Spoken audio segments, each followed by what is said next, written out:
Hi friends, welcome back to our channel Keerthi foodies and worlds. ఈరోజు మన కిచెన్లో ఎంతో రుచికరమైన టమాటో బఠానీ కర్రీ ఎలా ప్రిపేర్ చేయాలో చూసేద్దాం. ముందుగా నేను ఇక్కడ ఎండు బఠానీలను తీసుకున్నానండి. ఎండు బఠానీలను 4 hours నానబెట్టిన తర్వాత మనకు ఈ విధంగా చక్కగా నానిపోయాయి. కుక్కర్లో నానబెట్టిన బఠానీలను 1 glass వాటర్ను తీసుకొని 3 విజిల్స్ వచ్చే వరకు ఉడకనివ్వాలి. 3 విజిల్స్ తర్వాత మనకు బఠానీలు చాలా చక్కగా ఉడికిపోతాయి. మనం బఠానీ తీసుకొని ఇలా ప్రెస్ చేస్తే 2 పార్ట్స్గా విడిపోవాలి. అప్పుడే బఠానీ చక్కగా ఉడికినట్టు.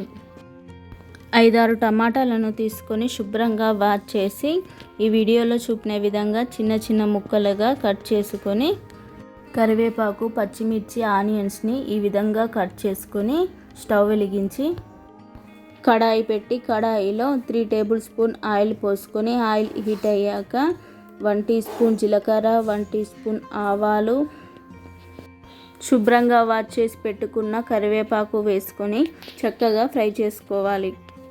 కరివేపాకు ఫ్రై అయ్యాక ముందుగా కట్ చేసి పెట్టుకున్న ఆనియన్, పచ్చిమిర్చిని వేసుకొని గోల్డెన్ బ్రౌన్ కలర్ వచ్చే వరకు చక్కగా కలుపుతూ ఫ్రై చేసుకోవాలి.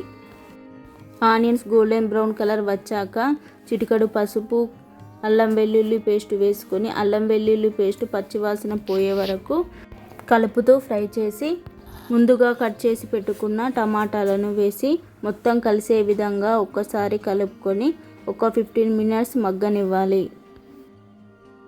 15 minutes తర్వాత మనకు టమాటాలు మగ్గిపోయి టమాటాల నుండి వాటర్ మనకు ఈ విధంగా బయటకు వస్తాయి. ఈ వాటర్లోనే మనం టమాటాలను మొత్తం స్మూత్గా ఉడికించుకొని రుచికి సరిపడా సాల్ట్, రుచికి సరిపడా కారం వేసుకొని మొత్తం కలిసే విధంగా ఒకసారి కలుపుకొని ఒక 2 నిమిషాల పాటు ఉడకనివ్వాలి. ఈ విధంగా టమాటాల నుండి ఆయిల్ బయటికి వచ్చే వరకు చక్కగా ఉడికించుకొని ఉడికిన తర్వాత మనం ముందుగా ఉడికించుకున్న బఠానీలను మొత్తాన్ని వేసుకొని ఒక్కసారి మొత్తం కలిసే విధంగా కలుపుకొని ఒక 2 నిమిషాల పాటు ఉడకనివ్వాలి. 2 నిమిషాల తర్వాత మనకు ఈ విధంగా టమాటా బఠానీ కర్రీ ప్రిపేర్ అయ్యింది. ఇందులోకి 1 spoon ధనియాల పౌడర్ వేసుకొని సర్వ్ చేసుకోవడమే. అంతేనండి, ఎంతో రుచికరమైన టమాటో బఠానీ కర్రీ ప్రిపేర్ అయ్యింది.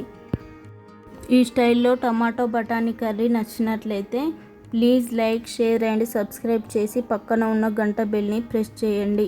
Thank you for watching.